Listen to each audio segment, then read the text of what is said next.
It's Saturday night, and there's only one man who can stand up to tyranny. It's the Weekend Sit and Spin with your host, Nicholas O'Kelly. That's right, and welcome to it. You are in the Sit and Spin studio right here live on YouTube live stream. Going to be also streaming live to Facebook and also later to Spreaker Web Radio. That's SPREAKER.com. Just search for the Sit and Spin Radio Network. We do it live now every Saturday evening, 10 p.m. my time, 4 p.m. Eastern Standard Time. And of course, this live stream is coming quite early, but I just got this live stream studio set up so that we can live stream the radio show. I think this is pretty cool. Hopefully the cameras are going to hold out on me.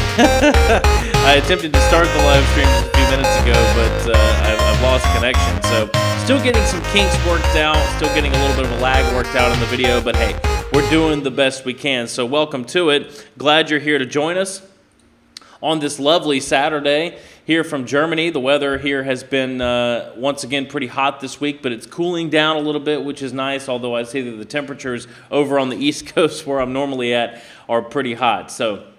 But that's okay, because this week was July 4th.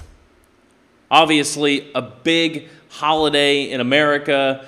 It goes without saying, but didn't it mean so much more to you this year because we finally feel like we've gotten some of our recognition back in the world, because we feel like we're becoming free once again? I felt so constrained the past few years with the attack on the First Amendment, with the attack on the Second Amendment, over and over again by the government, by the Congress, by the mainstream media, and finally, these cronies, these liars, these charlatans are being called out for exactly what they are by none other than our candidate, Donald Trump, the one that we elected to go in there and drain the swamp, and that's exactly what he's doing. Even though there's so much of an attack on him on a regular basis from the mainstream media, this Russian collusion case still going on. I still don't understand why there has been not a shred of evidence in nearly 6 months, and yet it continues. Eric Holder, and we have a video to play a little bit later, saying that Mueller is very close to a obstruction case, which is so unbelievably ridiculous. But nevertheless, this week, Donald Trump is in the G20 summit, has met with the president of Russia, Putin. They have come to a ceasefire agreement in Syria, which is fantastic. I mean, this is the man that we elected, the guy who can go in there, renegotiate deals, stand up for our rights. He was in Warsaw to chants of USA, and Donald Trump yesterday gave an excellent speech to the Polish people. Why is it that the liberal left can't understand that this is a real president, that this is a successful president, that this is somebody that we want in office? We've had so many fake presidents over the past decades, over the past couple of administrations. Why can't people understand that this is a good thing at this point? Donald Trump paid for his own campaign. He's not holden to anyone, to no foreign interest. Obama was put in place by Wall Street. Obama was put in place by foreign interests. Hillary Clinton and Bill Clinton, of course, running the Clinton campaign, which is a pay-for-play scheme. And that's why you see Chelsea Clinton coming out of the woodwork now. Because with Bill and Hillary losing proximity to power, they have to somehow gain back that influence, or the profit margin is going to take a hit. They've been selling favors, political favors for money, and now they don't have the ability to get those political favors anymore because they're not in power. So they got to bring Chelsea to the national stage. But the American people are tired of the Clintons. The American people are tired of these fake presidents, these fake campaign candidates. We're ready for something real. That's why Trump's Twitter feed, in my opinion, is a fantastic thing. Something that he needs to keep up, because it's a modern-day fireside chat. If nothing else, Trump is great at connecting with his audience, something that evidently CNN and the mainstream media no longer understand how to do. They want to get Trump off the internet. They want to get him off the tweeting. even some people in his staff, which in my opinion are just simply Obama holdovers, want to keep him from using that to connect with the people. But he's going to keep doing it because he understands how important it is. Had he not connected with his audience in 2016, he would not be in office right now, gaining win after win after win. We're winning so much, I'm tired of winning. Just like he said during his campaign. It all started this week, and I mean, this week has been really, really unbelievable as far as Trump goes. Just great news after great news, and it started with a meme that hurt the world from the Hollywood Reporter. We have a fantastic article here talking about Trump posting this video of himself laying the smackdown on CNN. I mean, how awesome was this? In my opinion, this was fantastic. You can see it there. Just laying the smackdown on these people. Now, this came, of course, from one of his appearances on the WWE, and he's been on the WWE several times. He's really good friends with Vince McMahon. So this was nothing new when he did this video, but of course this video is quite old, and fans of the WWE remember this. And that's why I really don't understand what the problem people have, especially the liberal left. What problem do they have with Donald Trump? The man is awesome. I mean, he's a real man, number one, but he's also a real person. He has a sense of humor. He isn't, I mean, we now look at Barack Obama. I don't see any sincerity there. I don't see a real person there. I see a fake person who doesn't know how to relate to the American people. When I look at Donald Trump, someone who went on WWE and laid the smackdown on Vince McMahon, I mean, that's a real person. That's somebody that doesn't take himself too seriously, but is still smart enough to be a billionaire businessman. Is still smart enough to get elected by the American people to be the 45th president. And this is why we elected him. This is why we voted for him. Because he is that intelligent, but he still is an American. He's still one of us. A real president, finally. And the mainstream media has completely lost their mind over this tweet. President Donald Trump continuing his feud against the media on Sunday morning. This was last week. He tweeted a video showing him punching a man with the CNN logo superimposed on his head during a WWE wrestling match. The video follows Trump's series of tweets Saturday targeting Joe Scarborough and Mika Brzezinski, co-hosts of MSNBC's Morning Joe, and renewing his resentment against what he called the, quote, fake and fraudulent media. He defended his amount of tweeting as modern-day presidential and called out CNN, saying, I am thinking about changing the name Fake News CNN to Fraud News CNN. I mean, Trump has finally started hitting back. He's taken the gloves off. He's starting to get back on the attack because he knows, as all the American people do, that CNN has finally shark. I mean, as Fonzie did on Happy Days, it was an analogy of going too far, of pushing too many buttons. And that's what the mainstream media has done. We're tired of the lying. We're tired of the misinformation, the disinformation. We're tired of feeling like we're being constantly lied to. We're tired of feeling like we're not represented by those in the media. We want to have real journalism. And at what point do we start to say, okay, very clearly, CNN is not an actual journalistic entity, but rather a political campaign, one that, in fact, is run like a propaganda machine. I mean, what's the point of a propaganda machine? Ask yourself that question. It's to swing the opinion of a large population of people in the direction of those who have created the propaganda. Well, when you look at the mainstream media and you look at the amount of attacks on Donald Trump, can't we say that it's clearly in the works to swing the opinion against Trump? I mean, he is clearly winning time after time after time. He said himself during his campaign, you're going to be so tired of winning that you're not going to want to win anymore. You're going to say, Mr. President, can you please slow down? We're so tired of winning. And he's going to say no, because we're going to make America great again. And that's exactly what he's doing. I think it's important, though, to really highlight these wins because you don't see it from the mainstream media very often. And that's very sad to me. Because if they would just let him get to work we would have so much more success as a nation. I mean, he's trying to renegotiate NAFTA. He just negotiated a ceasefire at the G20. We'll talk about this in a minute with President Putin. Even amongst all of the Russia collusion talk, which is totally false. I mean, there is no collusion with Russia. In fact, if there's any collusion with Russia, it's coming from Hillary Clinton, selling our 1/5 of our uranium supply to the Russians in exchange for donations to the Clinton Foundation.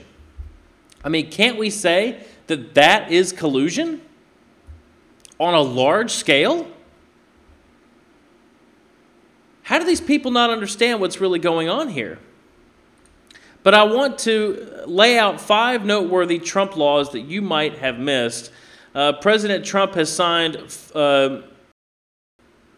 41 bills into law since assuming office and has boasted about the magnitude of his successes compared to past presidents.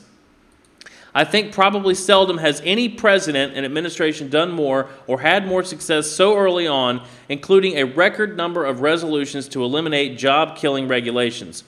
At this point in his presidency, Trump has not signed more laws than any other president. In fact, as of his 150-day mark, Trump has signed the same number as George H.W. Bush and less than President Roosevelt, Truman, Carter, and Clinton. That was noted by PoliticoFact.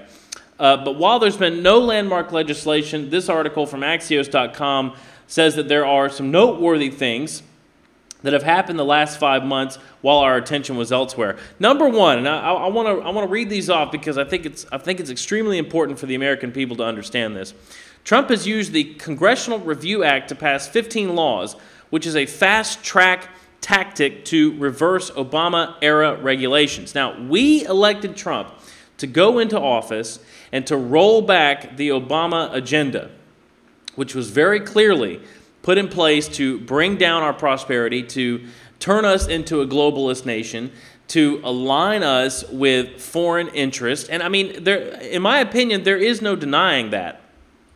Because he's still spending more time overseas bashing the American people than he is being at home doing what we needed him to do the past 8 years. Of course, he's not in office anymore, but he's still going around, and we'll talk about this in a few minutes, I've got the article, talking bad about America. How did we ever office?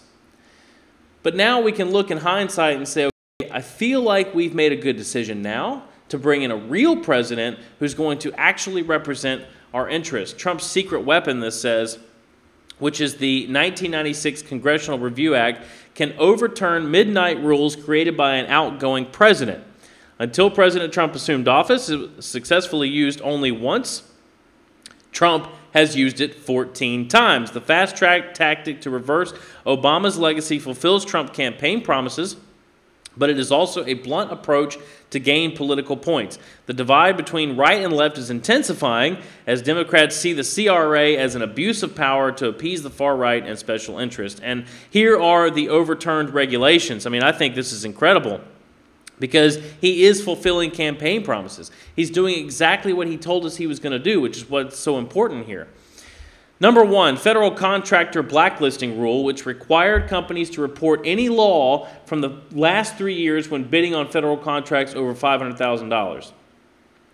That was rolled back. Number two, the stream buffer rule. That restricted coal companies from dumping waste into streams. This is another Obama globalist policy, trying to align us with the climate control regulations, which were total frauds. Now, of course, Trump has pulled us out of the climate accords in Paris, which is great in my opinion, because we don't need it. We don't need Europe and their climate regulations. In fact, we have some of the cleanest air in the world, which is in comparison to Germany, France, other countries in Europe. In comparison with them, we have some of the cleanest air in the world. That was researched and put out by the World Health Organization. So it's not just rhetoric here. I mean, actual liberal entity put that information out. So, number 3, Bureau of Land Management, vetting and flaring rule, which reduced air pollution from methane. Number 4, Social Security Services Second Amendment restrictions, which added additional mental health background to gun sales. Number 5, again, these are all just regulations that Obama had put in place that were rolled back by Trump. SEC's resource extraction rule, which required oil and gas companies to disclose foreign payments. Number 6, Bureau of Land Management Planning 2.0 rule, which gave the public greater control over in natural resources and land use planning. Let's see. Number 7, Teacher Preparation Rule. Number 8, the Education Accountability Rule. Number 9, the State Retirement Plan Rule, and it goes on and on and on. FCC, oh, here's another one too, number 13, FCC Internet Privacy Rules, which would have required companies to get their customers' permission before sharing their data with advertisers. All of these things have been rolled back by Trump.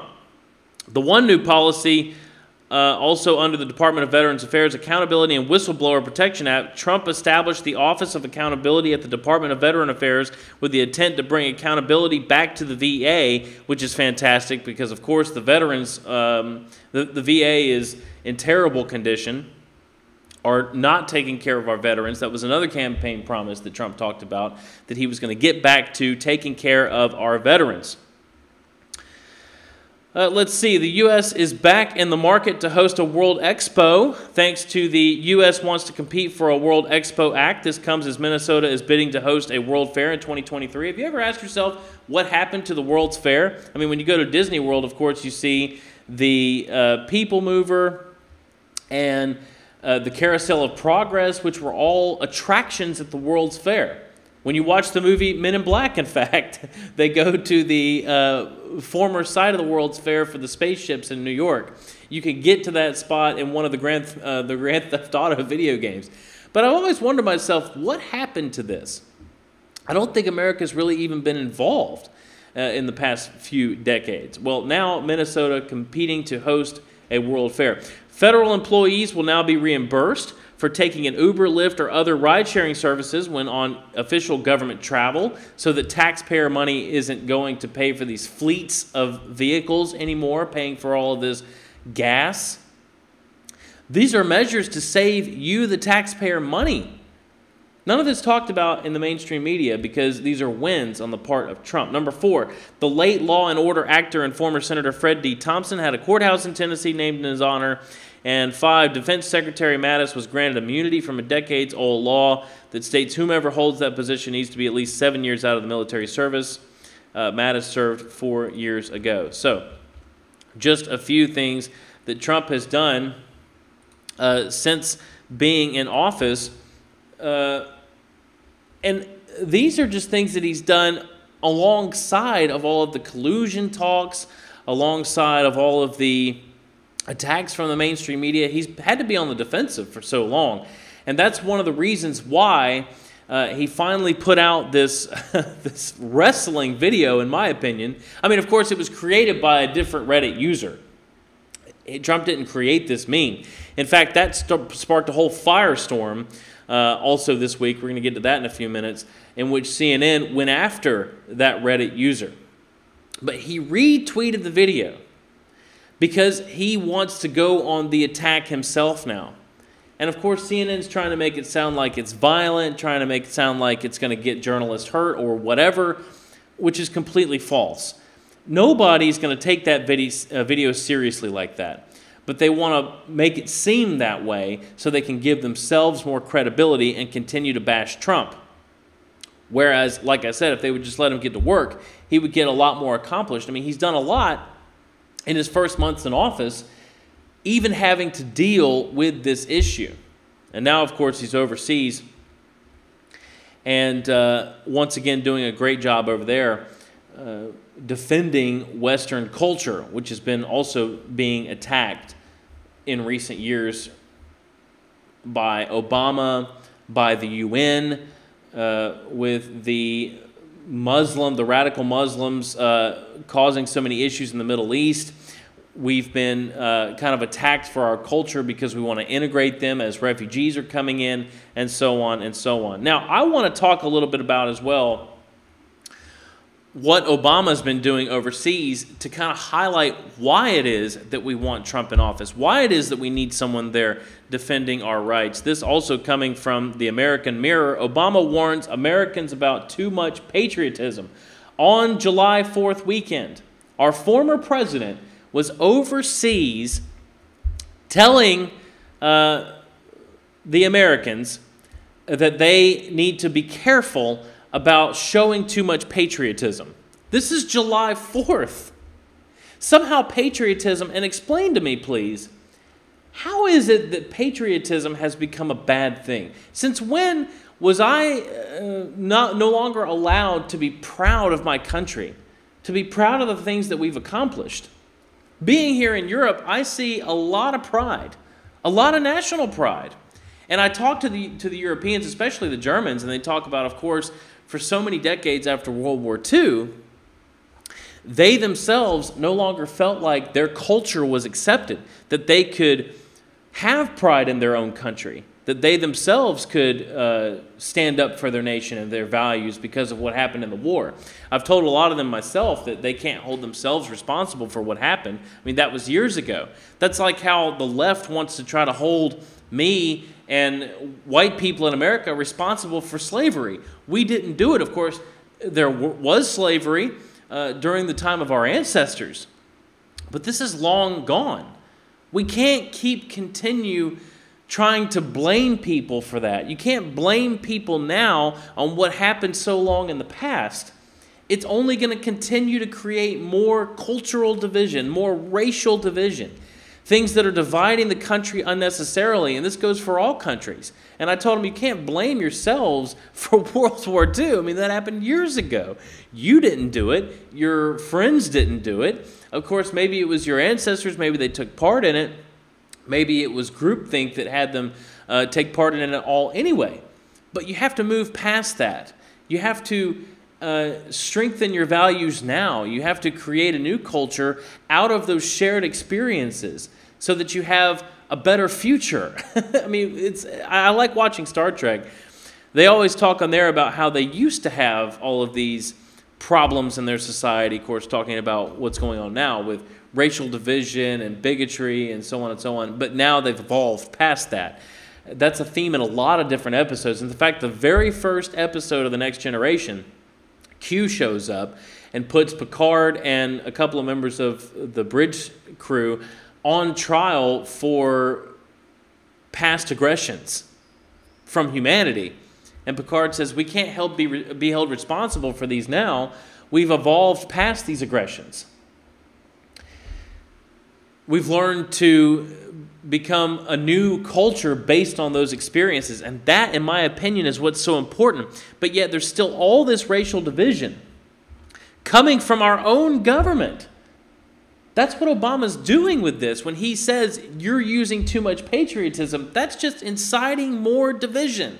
Even now, after his presidency, he's still trying to divide the American people. In my opinion, it's unbelievable. It says here in the American Mirror, while most Americans are gathering with family and community this weekend to celebrate the most exceptional country in the history of the world, Mr. Hope and Change is halfway around the world talking doom and gloom and criticizing his successor. He was criticizing him before the election. He's criticizing after the election. I mean, it's probably partially due also because his legacy is being rolled back, but his legacy never had the best interests of America at heart anyway, so it deserves to be rolled back. Maybe if Obama had been a real president, had stood up for our values, had worked for the American people like Donald Trump is, we would appreciate him more. But we can't, because all we have from him is the memory of racial division, the memory of the fact that he centralized our health care and shut down industry across the board. He shut down the coal industry, the insurance industry. He shut down the oil industry when he would not allow the expansion of the Keystone Pipeline and all the pipelines. Now, of course, we see the gas prices dropping. We see the oil industry coming back. We see the manufacturing industry coming back because Obama refused to recognize that NAFTA needed to be renegotiated. We had the TPP, which also started working against our favor. All of these things that Obama did, and he still wants to work against the American people. The Guardian reports the former U.S. president said some countries had adopted an aggressive kind of nationalism and increased resentment of minority groups in a speech in Indonesia on Saturday that could be seen as a commentary on the U.S. as well as Indonesia. Quote, "It's been clear for a while that the world is at a crossroads, at an inflection point." But he said that increased prosperity had been accompanied by new global problems, adding that as the world confronts issues ranging from inequality to terrorism, some countries, both developed and less developed, had adopted a more aggressive and isolationist stance. Quote, "If we don't stand up for tolerance and moderation and respect for others, if we begin to doubt ourselves and all that we have accomplished, then much of the progress that we have made will not continue." He says what we will see is more and more people arguing against democracy. We will see more and more people who are looking to restrict freedom of the press, and we'll see more intolerance, more tribal division, more ethnic division, and religious divisions, and more violence, Obama asserted. In my opinion, this type of talk is what's causing the division. And he keeps saying we're going to undo all the progress we've made, because he refuses to understand that it's not progress, it's regress, what we've seen in the past decades. I mean, people want to say that because now we accept gay marriage and abortion and everything, that somehow that's progress. Well, it's only progress for a certain group of people. And I'm not saying that I even really care about the issue of gay marriage. I mean, in my opinion, okay, whatever. Let them do whatever they want.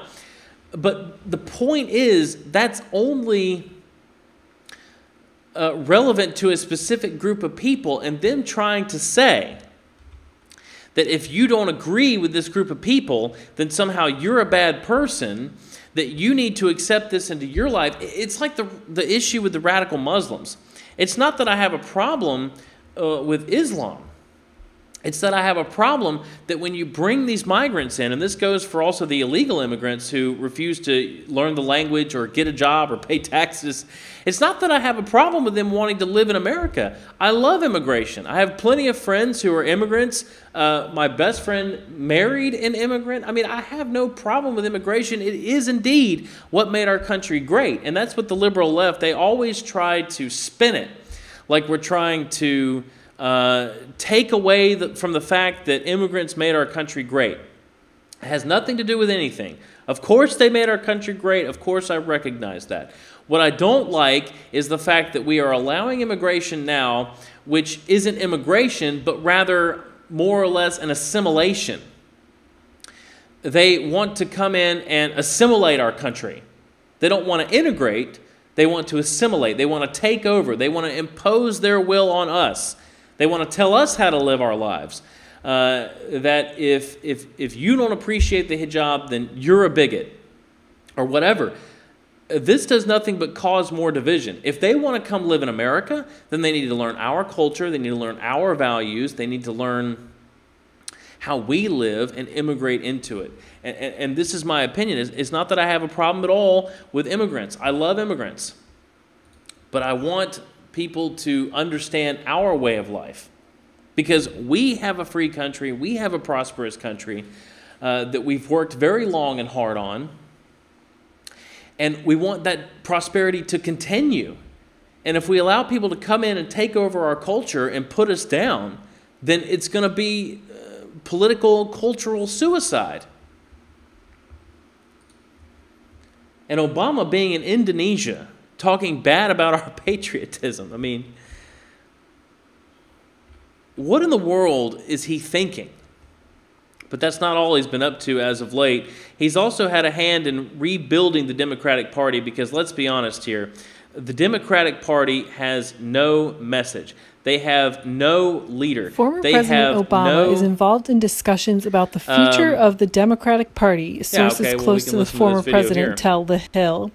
Since leaving office, he has held meetings on a by-request basis with a handful of House and Senate lawmakers in his office in Washington's West End and over the phone. In recent months, for example, he sat down one-on-one with freshman Senator Chris Van Hollen, a Democrat from Maryland, according to a Democrat familiar with the meeting. He's also met with and has had phone conversations with Democratic National Committee Chairman Tom Perez throughout the spring, according to two sources. Yeah, so the Democratic Party has no leader. They have no message. They don't know where they're going or what they're trying to do. And so they're desperate to get back into political prowess. So they're bringing Obama back. Most presidents ride off into the sunset. Most presidents want to because basically, especially the past few administrations, the presidents, while they may have done some good things, also have a lot of deeds that have been done which they want or would like the American people to forget about, like George W. Bush crashing the economy. Obama really did inherit a problem. Bush expanded the bubble, the housing bubble which collapsed, and the banking bubble which collapsed under Obama. That was expanded during the George W. Bush years. It was started by Bill Clinton. So a lot of these presidents have things that they want to be forgotten, and therefore they ride off into the sunset, taking whatever legacy they can with them, and then trying to remove themselves from the public eye. Obama evidently has not learned that lesson from history. He evidently thinks that he still has some sort of clout, still has some sort of power. He was made fun of before he left office. He had lost all credibility on the national stage with the exception of liberal Europe, I think. They made him get off the back of the plane whenever he went overseas to Asia because they don't respect the man. And that's why you see in Poland people chanting, Donald Trump, USA, USA. That's Poland. They're not chanting Poland, Poland. They're chanting USA and Donald Trump. It's unbelievable. So sources familiar with Obama's meetings with members of Congress declined to offer the names of all of the lawmakers he has met with, saying the sessions were meant to be private. The DNC source described Obama's chats with Perez as regular check-ins.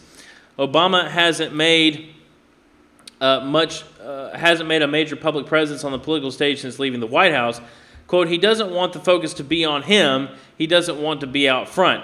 But the private activity suggests that the former president, who left the White House with a 60% approval rating, is quietly doing more to shape the party than is often visible. The meetings and calls have come at a time when the Democratic Party, still reeling from the stunning 2016 presidential election loss, is searching for leadership. As the party attempts to rebuild, Democrats find themselves in an identity crisis, still trying to figure out how they lost white working-class voters in the states of Pennsylvania, Michigan, and Wisconsin to President Trump. Well, maybe it's because simply all of the polls that were being produced during the campaign were fake polls put out by the media that were padded because they would interview more Democrats than they did Republicans, and therefore those polls never really showed what was really going on in the election. Trump always had the lead.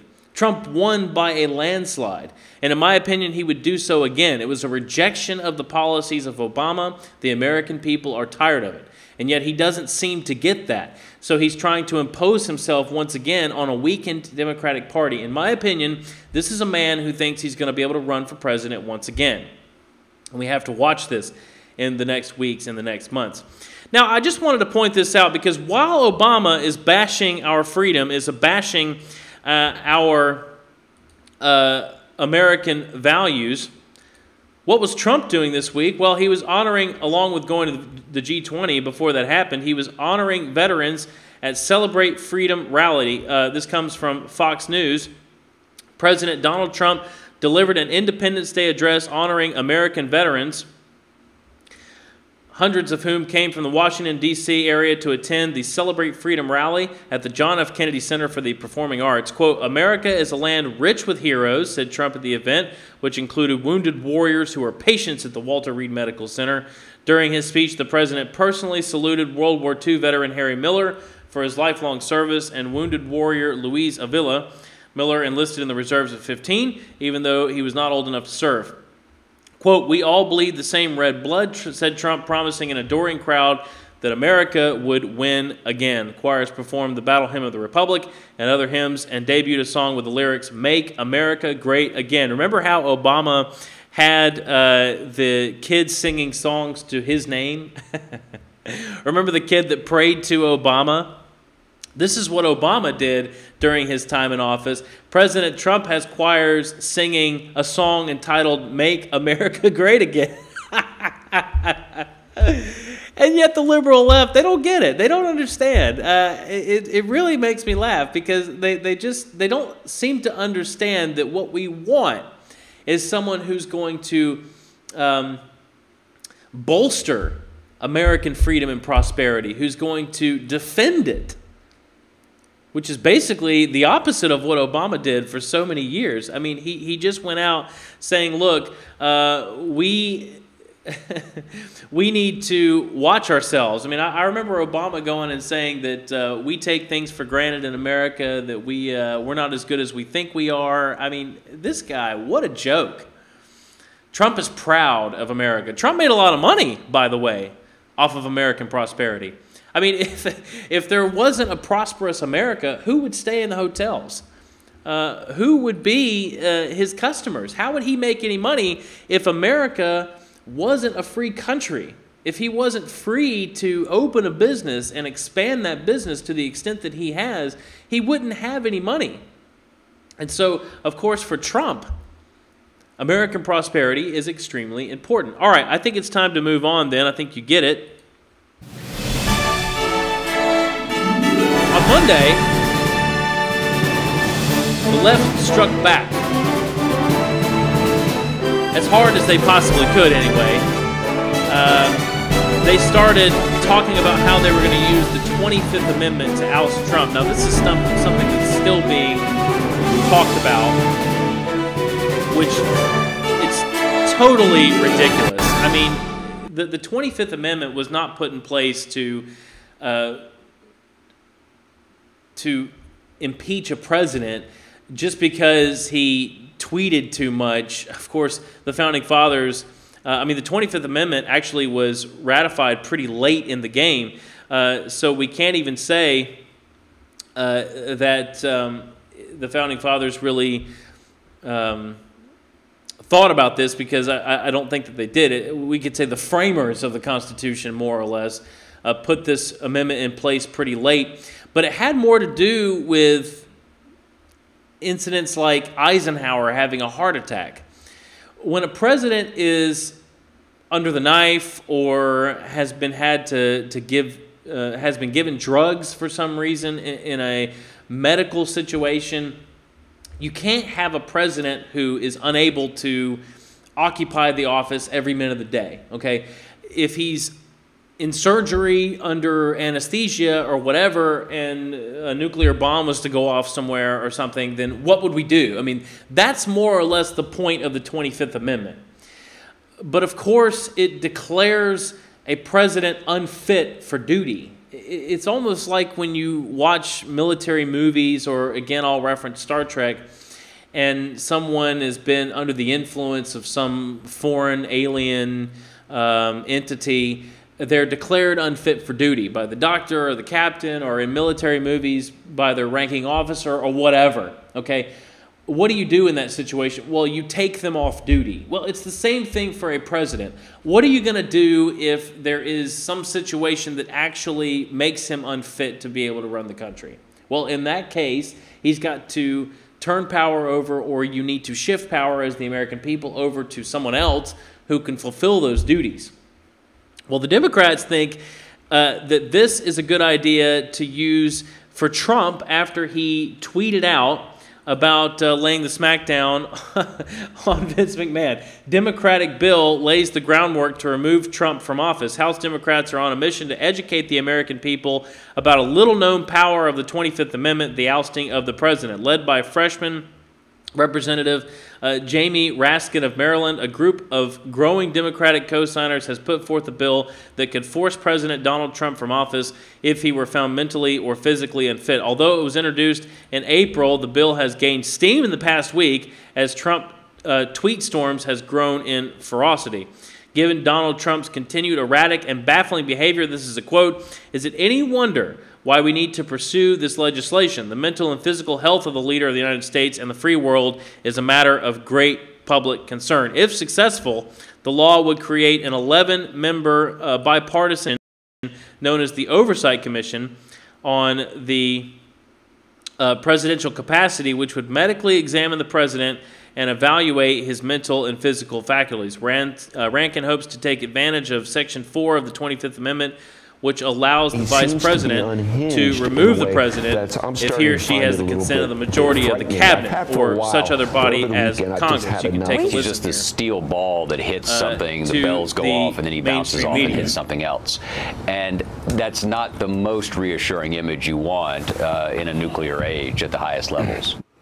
That is how two presidential historians described President Trump's recent behavior on Morning Joe today. The cover story in the latest issue of The New Yorker, entitled "How Trump Could Get Fired," details the two ways the president can be removed from office: impeachment and the lesser-known process described in the 25th Amendment.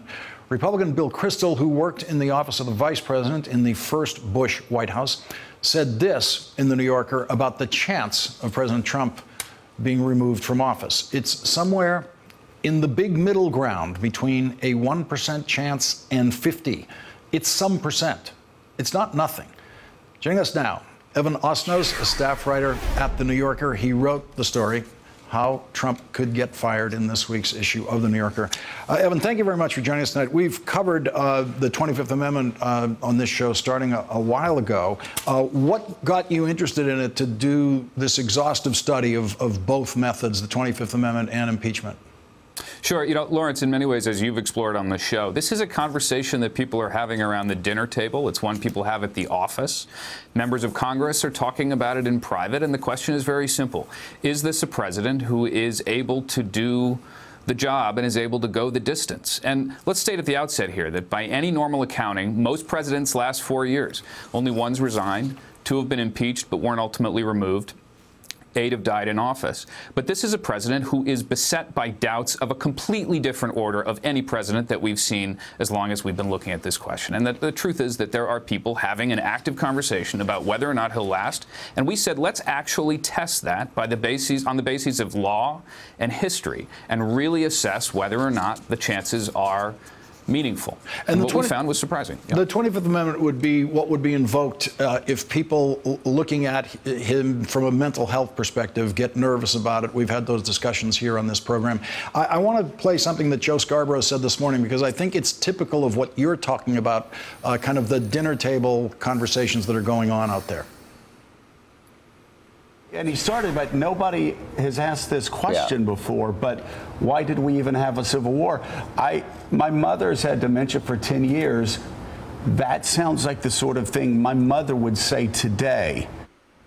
And Evan, you detailed the process of how the 25th Amendment works for this, but there is no definition in the 25th Amendment that requires some medical certification or some specific threshold to be met. It really is the judgment of the vice president and majority of the cabinet, and then possibly congressional involvement in that decision. And it's really left open to them to decide, is this person fit to carry out this job?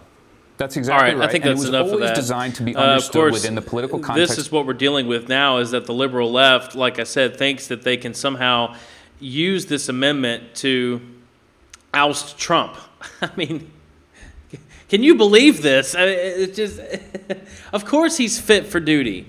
He's more fit to run the country than any president we've seen. I mean, think about all the health concerns with Dick Cheney. Think about all the health concerns, even with George W. Bush.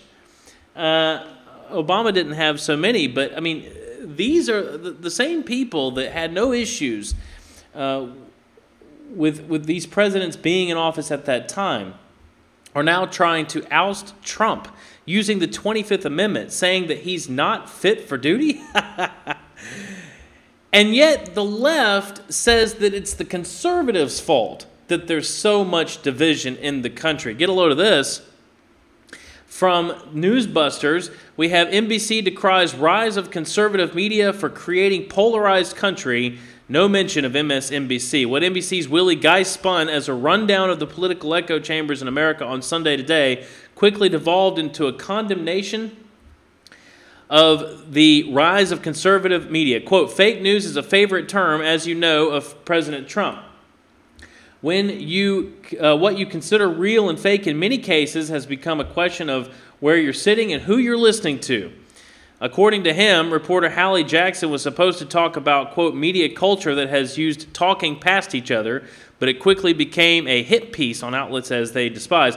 Quote, back then there were three. Before breaking the news down to views that we choose.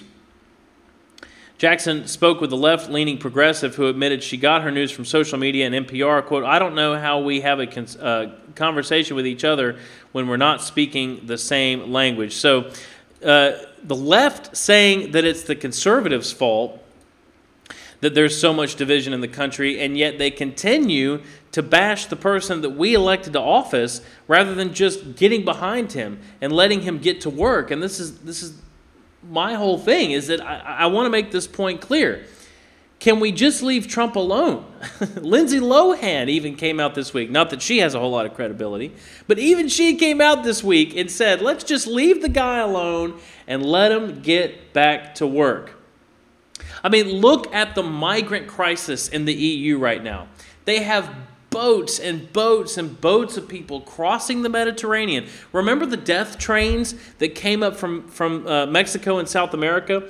The illegals were allowed to ride the train. They just couldn't get off of it all the way through Mexico into Texas. They called it, I think, the death train. And there were just those pictures of just thousands of people crammed all over this train. I mean, some of them actually would fall off and die, would get third-degree burns, or would die from burns because they're sitting on a metal container on a train in all this desert heat. Coming into America during the Obama regime because he would refuse to close the borders. In fact, he had the Border Patrol stand down to allow these people to come in. The dreamers, he called them. Well, now we have the same sort of crisis happening in Europe, where they're showing up in Italy after crossing the Mediterranean on these boats. Record numbers of migrants showing up with nowhere to go and just assuming that they're going to be taken into Europe. Italy's interior minister on Sunday called on European countries to open their ports to migrant rescue ships as he met for crisis talks with his French and German counterparts. Italy has threatened to close its ports to charity ships that rescue migrants in the Mediterranean if other EU states do not agree to take some of the growing number of refugees onto their shores. Quote, we are under enormous pressure, Marco Maniti said in Paris before the talks, which are taking place ahead of an EU summit in Tallinn this week. Italian media reports said Rome was likely to call for a European code of conduct to be drawn up for the privately run aid boats, which the Corriere della Sera said vessels did not comply could be seized. Over the past week alone, around 10,000 migrants have been ferried to Italy after being rescued from overcrowded, rickety boats traveling from Libya. This is unbelievable. This is what's going on in Europe. And my question is did Trump not show up just in time to save us from this same fate? To save us from this same issue happening? Because think about this. 10,000 migrants showing up in 1 week, okay? The economy in Europe is not so great. The euro is not doing so great. Think about the economy that we have. I mean, the reason we want to close the border, again, I think people fail to understand this. Just because we have land doesn't mean we can financially support, doesn't mean we have the infrastructure to support mass migration of people who aren't paying taxes, who aren't in the workforce, getting benefits from our tax dollars and the government. It doesn't work like that, people. You can't just take in migrants because you're a humanitarian. It just doesn't work like that. At some point, you reach a boiling point and it starts to spill over. And that's where we see the civil unrest, because people are so frustrated with increasing taxes, but yet we're still in debt. We still see on the news every night that we have an economy that's collapsing, and yet Congress is taking record taxes. How does that work? That works because the government is spending more than they take in, a lot of which is on these migrant policies now in the past decade, or past few years anyway. Of course, there's many other expenditures that we're making, but that's a big portion of it during the Obama administration. The same thing is now happening in Europe, where they don't have the money, they don't have the infrastructure to take on all these additional people. And yet they're being forced to by their governments, they're being forced to by the UN, and they're allowing the UN to dictate to them how many people they can take. Italy's had enough. They're saying, we're going to close our ports unless you start taking some of them. It's amazing. Fear of Trump makes migrants disappear from Mexican border.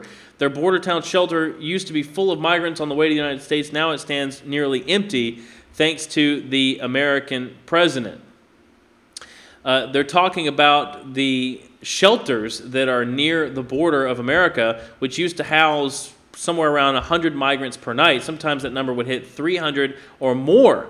But today, those mattresses are neatly stacked in a closet, untouched. The shelter is almost empty, no women travelers, and fewer than a dozen men. That's despite the fact that April, which with its mild weather, should be the busiest time of year for migrants. I can't believe we even have a busiest time of year for migrants, but that's the reality we face now.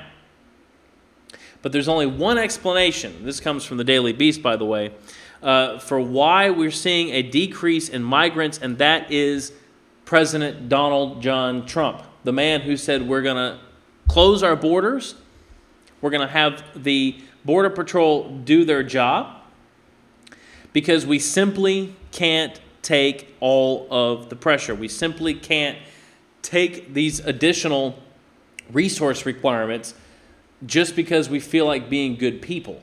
We have to take care of ourselves first. And Europe's going to have to come to the same conclusion, because they have a lot of problems. They're either going to have to take care of themselves and say no to the migrants, or in a few years, they're going to have major, major economical issues. They're going to have major cultural issues. There's already just increasing terrorist attacks, increasing civil unrest. I mean, the issue at the G20 was unbelievable. We'll get to this in just a few minutes. But the protests in Hamburg were wild. I mean, it can be described, in my opinion, in no other way than total, unadulterated anarchy. Now, I want to move on from that, because we've got stacks of news here. I mean, so much has happened this week. I don't know how I'm going to be able to get through all of it today. Now that we're doing this video stream, I'm trying to focus myself a little bit more on the radio. I tend to jump all over the place because I'm not on camera. But today, since I'm on camera, I really want to stay focused and try to get through all of this news, because this has really been a wild week of information, of news, of issues taking place. And one of them, of course, was in North Korea. Now, they shoot off missiles every few weeks. And this is not something new, okay? North Korea shoots off missiles because they want to prove to themselves, prove to the world, quote unquote, that somehow they are powerful.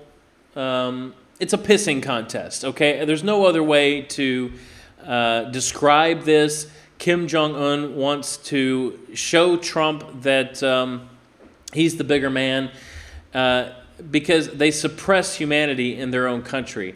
They're dirtbags, okay? They're terrible monsters of humans.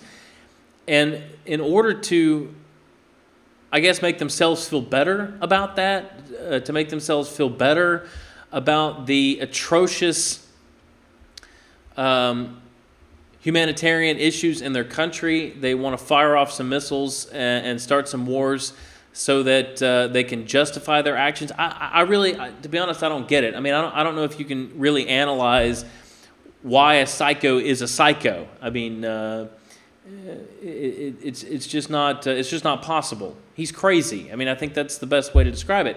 And Trump may now have to actually take some action here. North Korea ballistic missile flew about 930 kilometers. That's according to South Korean military. This comes to us from Reuters. A ballistic missile North Korea fired on Tuesday flew about 930 kilometers. That's about 578 miles.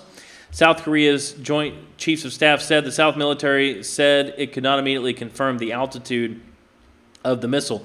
It landed in the Sea of Japan. Now, this was the furthest that we've seen one fly so far out of what he's recently shot off. And this one, of course, definitely could have carried a nuclear payload.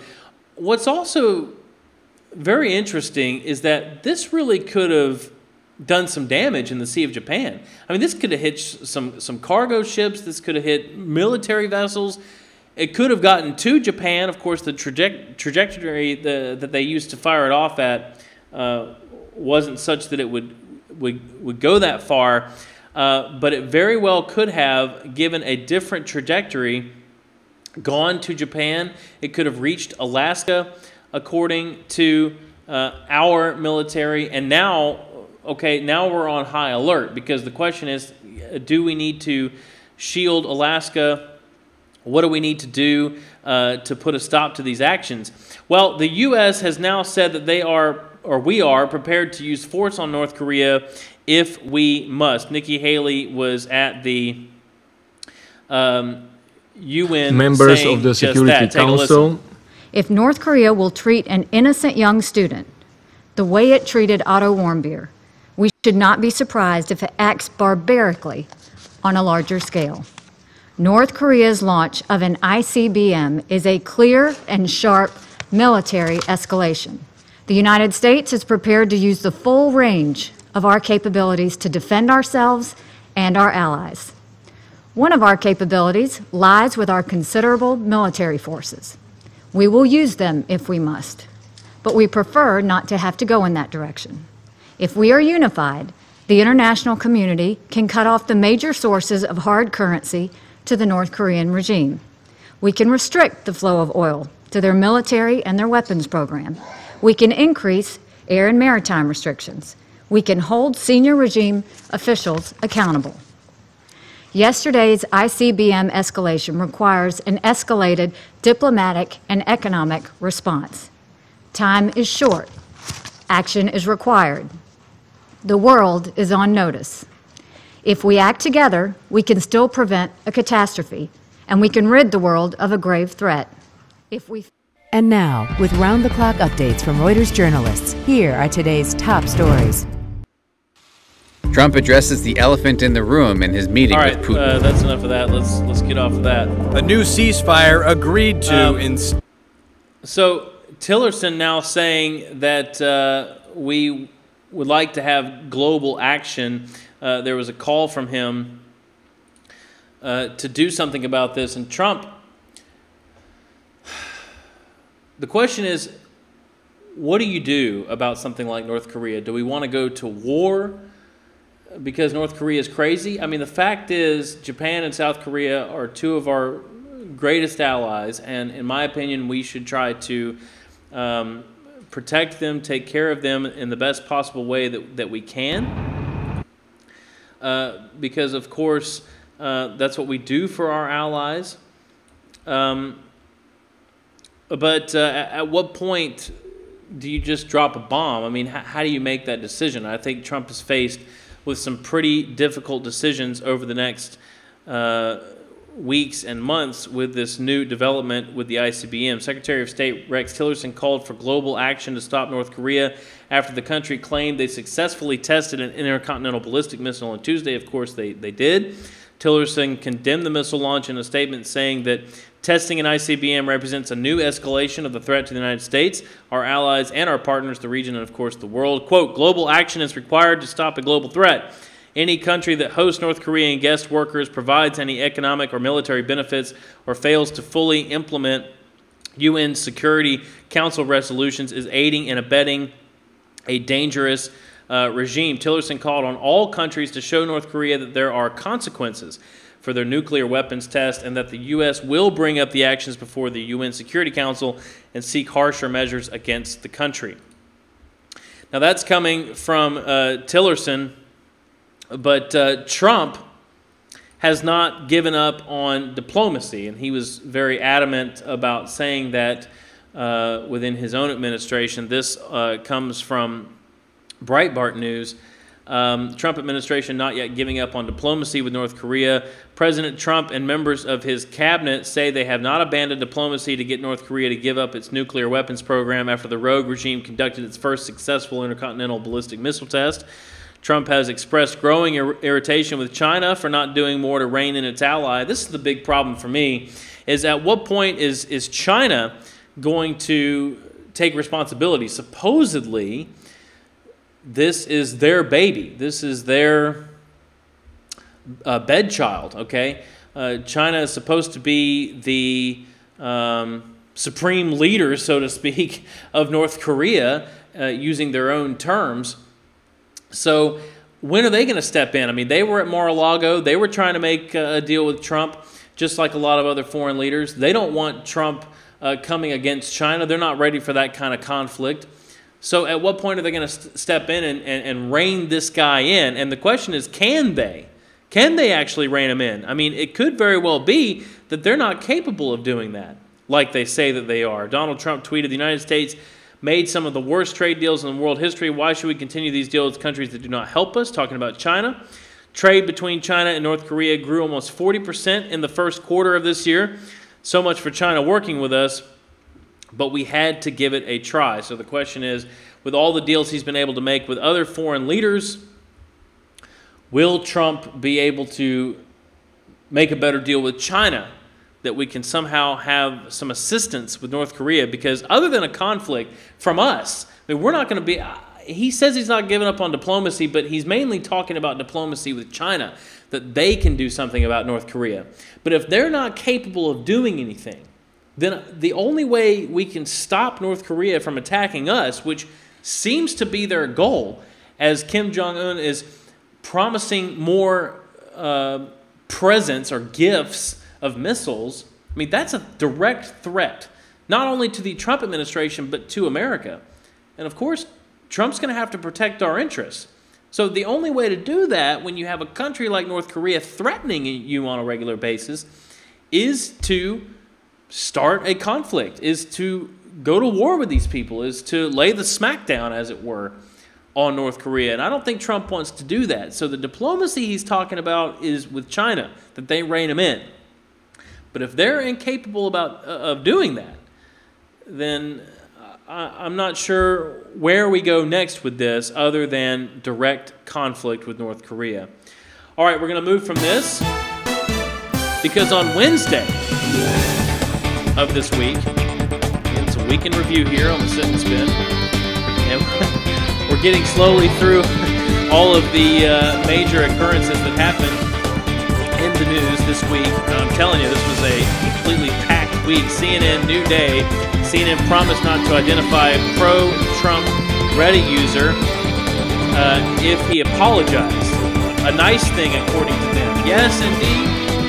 This week, and I think we can finally put the nail in the coffin of CNN. I think we can finally call it.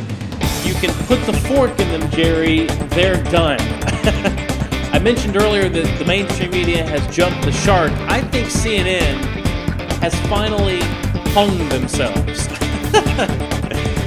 And Trump made them do it. It's amazing. After all the attacks against Trump, he turned on them. He struck back. He gave them enough rope, as I said. And now they have jumped off the building. Because on Wednesday's edition of CNN's New Day, host Chris Cuomo and Allison Camerota addressed the apology the network was able to give, this is CNN, to get from the Reddit user behind the gif of President Trump wrestling a CNN image superimposed on WWE founder Vince McMahon. Trump tweeted out the GIF and received widespread condemnation, of course. Quote, "Something remarkable I thought happened yesterday. I thought it was remarkable that CNN found the Reddit user who created the GIF of Donald Trump and the wrestling video and where he punches CNN.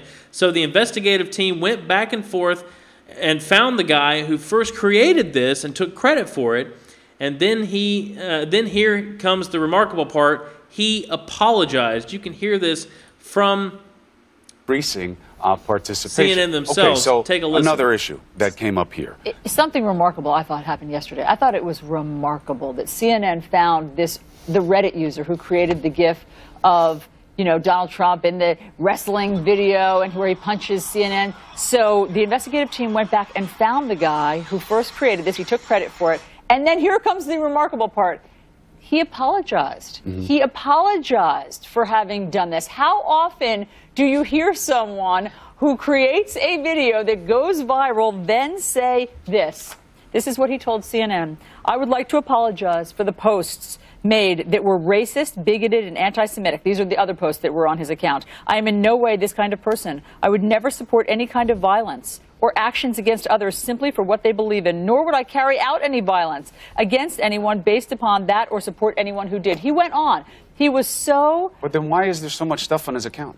He deleted it. But why was it there in the first place? Because, in his apology, he deleted, says, he thought that these things were sort of funny. He deleted liked getting a rise out of all people of the content on his account. He also went on to say that he had become all addicted because CNN to the found hate, this guy addicted and to the blackmailed ginning him. up of people, because this is what happened. Somehow, I think that this is a crime. Honestly, he has. I don't think the reason that you I can think this is so publicly notable, blackmail somebody. is because especially this is a very when they are full-throated, only I think, exercising genuine, their honest freedom apology. of He speech. has also asked that we not reveal his name or Here it whereabouts, is. and we at CNN The guy are asked honoring that that they because he's not reveal apologized, and his he thinks name. that he would then be in CNN danger said, "We and won't at risk reveal if your other name people knew his if name." We you get apologize. it. We understand that. Unbelievable. So I don't know. I just think that this is just a very interesting addendum to this whole story. It was certainly not the outcome I would have thought once we tracked him down. And I think it's actually a nice thing. But I would remind people, unless I'm mistaken, I saw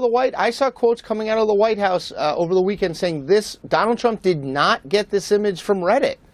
So where did it come from? Yeah. I hate to say it. I think it's almost certain he did, but then why is the White House saying he didn't? I mean, there's, I took a nice thing, which was a guy at least being willing to say, when exposed, I shouldn't have done this. When exposed and identified, he then decided to apologize for multiple entries on his account that all go to the same thing. I get you, but a lot of people don't apologize even when exposed. I mean, I just see this as a possible glimmer of hope. But the point is why is the White House on the record saying that's not where he got it from? I mean, he got it from somewhere, right? I mean, Donald Trump didn't build that GIF. I hope he's got better things to do. talking about how bad Trump is to attack them, and how and if this guy's saying, "Yeah, I did it, and it's me, I shouldn't have done it." Why is the White House saying, "No, that's not it"? Where did it come freedom from? of speech I know by this telling is this guy to take public, down all of his content on Reddit, or they will reveal his North name. Korea, the stuff we talked about in the first segment. That is a direct attack on his freedom of speech, his right to exercise whatever he wanted to say. But when it's against CNN, frankly, that it's hard to cover them all. That's a segment for a different day. Suddenly, it's a bad thing. I mean, this is really.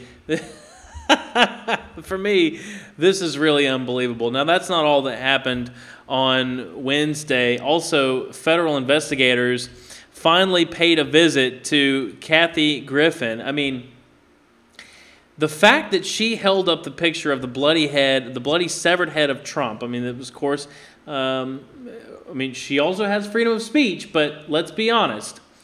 A direct threat to the President of the United States is considered treason. And an imposition of killing the president is treason, especially in an era when you have actual beheadings going on by the likes of ISIS publicly on video. Why would you ever stand in a picture published nationally holding up the severed head of Donald Trump? I mean, this is crazy. I don't know what Kathy Griffin was thinking. Well, she evidently didn't think so much about her joke when she had some consequences. She had a lengthy visit on Wednesday from the U.S. Secret Service. Secret Service agents reportedly tracked down Griffin and interviewed her in person for more than an hour. Further, the investigation in the bloody head debacle remains open. So Kathy Griffin finally getting her just desserts for going on the attack in a very serious way against our president. Now, moving on to what happened on Thursday, because historic news occurred on Thursday. Trump went to Warsaw and gave a fantastic speech. Absolutely fantastic. And the Polish people, as I've already been saying, were chanting Donald Trump, USA, USA, which is amazing. It really shows that prosperity is popular, that nationalism is popular, that it's not bad that the American people are proud of our country, because other people look to us as a symbol of prosperity, as a symbol of feeling free to also have pride in their own countries. And this is shown, in my opinion, indirectly by the Polish people here. Polish crowd chants, USA, USA, Donald Trump. The Polish crowd attending President Trump's speech in Warsaw repeatedly interrupted his remarks with chants of Donald Trump and USA. At a wreath-laying ceremony in Krasinski Square, the excited crowd broke out into an American-style USA, USA chant. You can hear it here on the video yourself.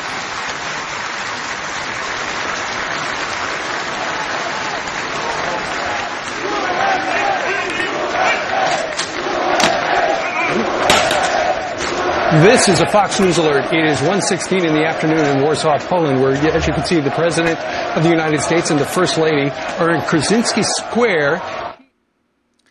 Now, later during his speech, they kept interrupting his remarks, also with that chant. Donald Trump said the story of Poland is the story of a people who have never lost hope, who have never been broken, and who have never, ever forgotten who they are, Trump said in Warsaw. Thank you so much. It's the story of a people it's a great honor to be who have here. never lost hope, who have never been broken, and who have never, ever forgotten who they are.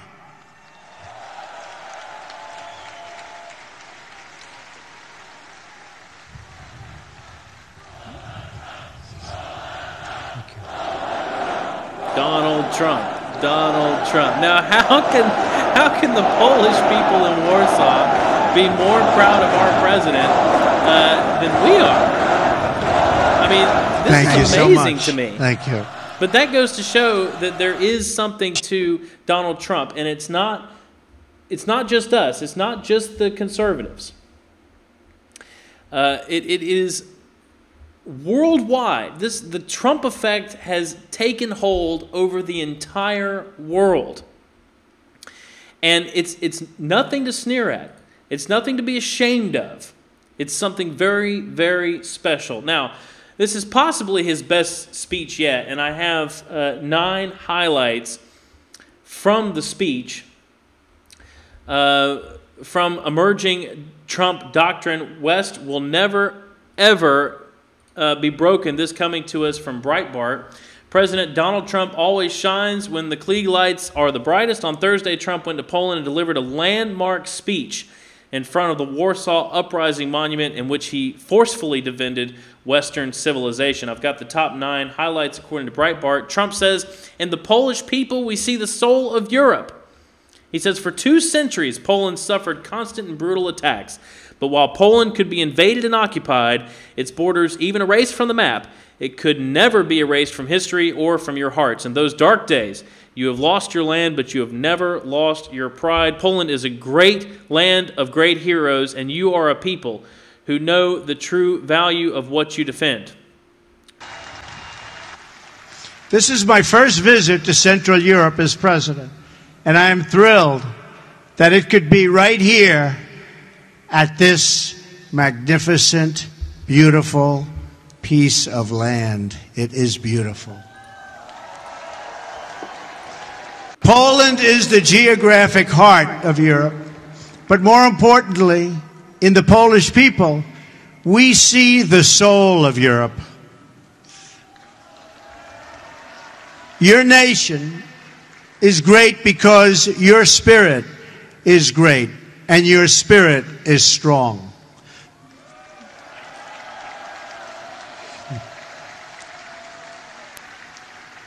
For 2 centuries, Poland suffered constant and brutal attacks. But while Poland could be invaded and occupied and its borders even erased from the map, it could never be erased from history or from your hearts. In those dark days, you have lost your land, but you never lost your pride. Now, Trump highlights special bond between Poland and the United States. He said, for Americans, Poland has been a symbol of hope since the beginning of our nation. Polish heroes and American patriots fought side by side in our War of Independence and in many years that followed. He also asked whether West has the will to survive. He warned that Western civilization cannot be defended with just money and weapons. He emphasized that it requires a commitment of will to preserve the values that bind Western nation states. He says, and you can take a listen to it yourself. The fundamental question of our time is whether the West has the will to survive. Do we have the confidence in our values to defend them at any cost?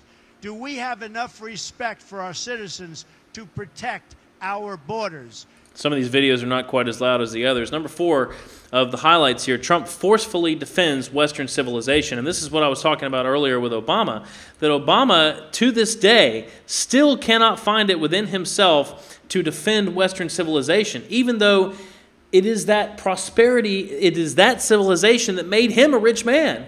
I mean, this guy is now hanging out with billionaires on yachts, touring around the world for free, most likely. Taking his family to Indonesia, staying in style. I mean, he got a $50 million book contract. Can you believe that? Who's going to pay anyone $50 million to write a book? I'm writing a book. I'm not getting $50 million for it. I mean, that's Dave Chappelle money.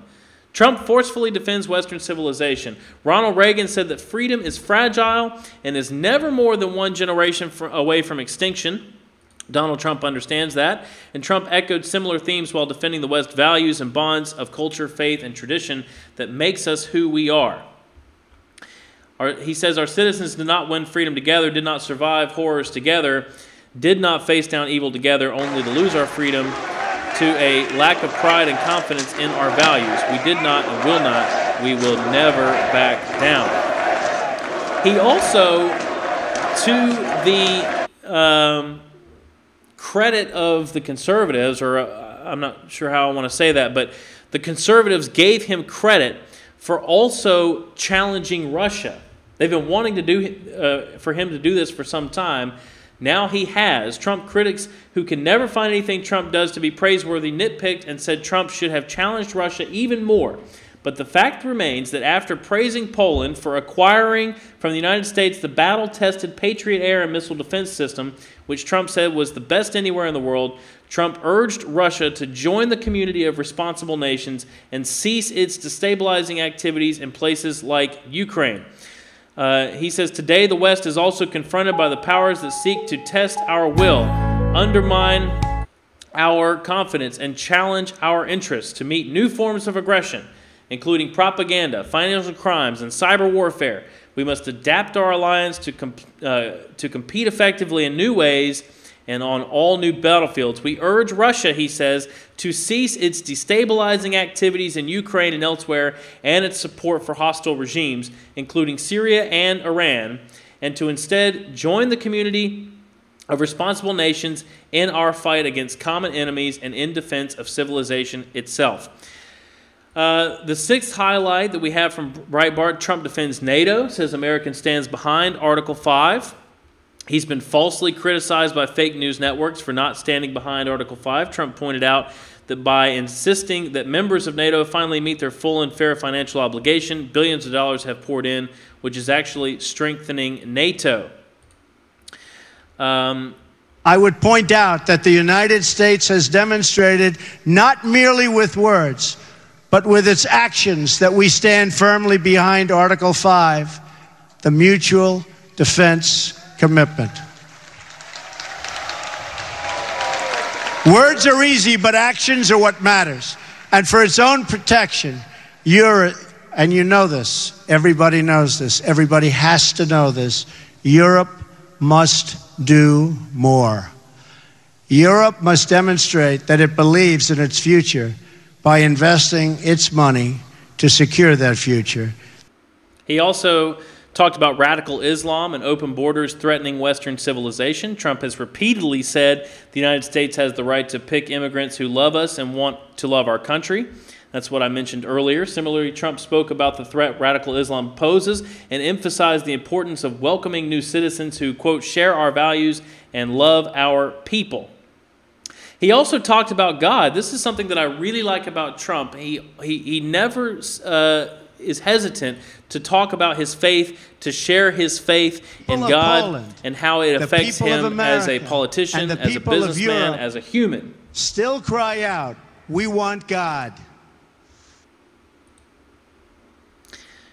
Through 4 decades of communist rule, Poland and other captive nations of Europe endured a brutal campaign to demolish freedom, your faith, your laws, your history, your identity, indeed the very essence of your culture and your humanity. Yet through it all, you never lost that spirit. Finally, Trump said the West will never, ever be broken. The memories of those who perished in Warsaw and the Warsaw Uprising cry out across the decades, and few are clearer than the memories of those who died to build and defend the Jerusalem Avenue crossing. Those heroes remind us that the West was saved with the blood of patriots, that each generation must rise up and play their part in its defense. This was an amazing speech. I mean, I don't think anybody can say that Trump didn't put a lot of heart, put a lot of soul into this speech, and that it was most likely his best to date, very Reagan-esque, very much a speech to bring together the people of America, to help us realize that he is an awesome leader, that he is an excellent president, that he's a real president. I hope that the liberal left will take this and say, maybe he's not so bad. I don't think that they will, but I hope so. I have a video from Newt Gingrich as well talking about the speech itself. This was Thursday on Fox News Channel. Hannity, former House Speaker, of course, Newt Gingrich, former Speaker of the House, Fox News contributor, boasted about how good President Donald Trump's speech was. I'm so glad you're here in Warsaw. because Take a when listen. I first saw him speak today in Poland, the only thing in my mind that came close is Ronald Reagan. And I'm not saying that Donald Trump is Ronald Reagan. I'm not saying it's the same historical moment. I'm not saying any of that. But I thought the speech both captured an optimistic tone, it was a challenging tone, hopeful and faith-based as well, which we're going to get into in a moment. But did you get a little bit of Reagan in what he was saying there? No, I thought it was very much like Reagan's 1982 speech at Westminster, which is one of his best speeches.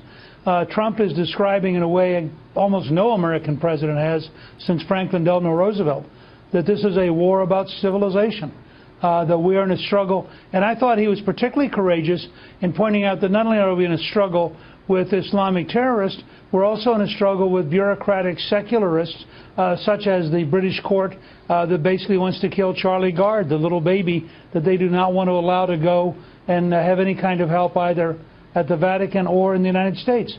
So I thought the really remarkable speech covered an extraordinary amount of history, and I think that it's a landmark. I think people will be able to see philosophically a lot better who Donald Trump is from this speech.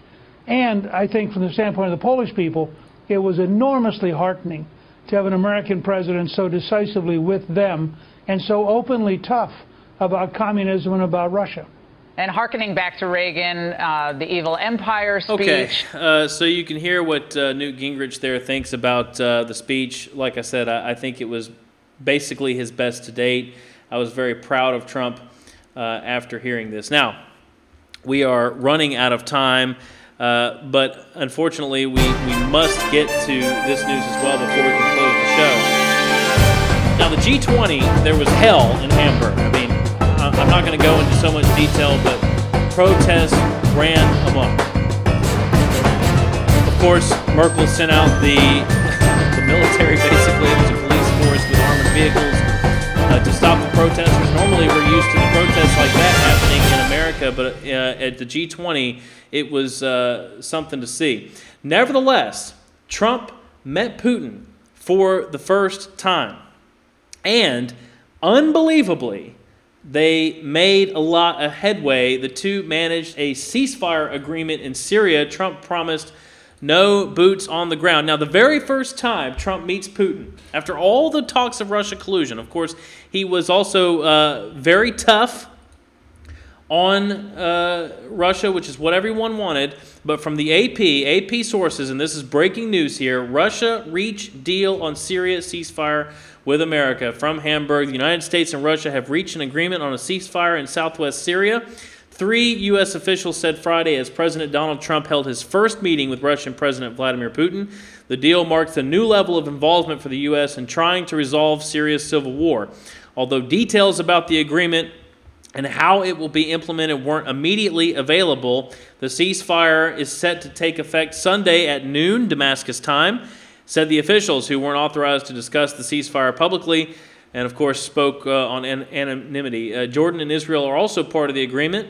The two U.S. allies both share a border with the southern part of Syria and have been concerned about violence from Syria's civil war spilling over the border. The deal is separate from de-escalation zones, quote-unquote, that were to be created under a deal brokered by Russia, Turkey, and Iran earlier this year. The U.S. was not a part of that deal. Follow-up talks this week in Kazakhstan to finalize a ceasefire in those zones failed to reach agreement. The U.S. and Russia have been backing opposite sides in Syria's war, with Moscow supporting Syrian President Assad and Washington, of course, supporting rebels who have been fighting Assad. Both the U.S. and Russia oppose Islamic State groups in Syria. The U.S. has been wary of letting Iran gain influence in Syria, a concern, of course, shared by Israel and Jordan, neither of which wants Iranian-aligned troops amassing near their territories. A U.S. brokered deal could help the Trump administration retain more of a say over who fills the power vacuum left behind as the Islamic State is routed from additional territory in Syria. This is a major step. I think it harkens back to when Trump went overseas the last time and got a brokerage of a deal started between the Middle East and Israel as well, or Saudi Arabia and Israel. I think Trump is a deal maker. He's a businessman. He's a good man, I think, and I think he's good for the country. If we will simply let him get to work, then we will see results. We will see good results and continued results as well. CNBC reporting U.S. non-farm payrolls total 222,000 in June versus 179,000 expected. Non-farm payrolls jumped 222,000 in June against expectations. However, wage growth was muted, with average hourly earnings up 2.5% on an annualized basis. There's a job boom going on in the country. There is a boom in the stock market. The Dow is up to record highs. Trump is making good on all of his promises.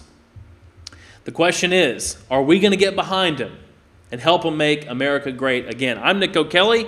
You've been watching and listening to the Sit and Spin Radio News. So glad that you could join us, and we hope that you will do so once again next Saturday, 4 p.m. Eastern Standard Time, and we'll see you then. In the meantime, look out for the live stream on Facebook, and you can catch the rebroadcast also on Spreaker. Have a great weekend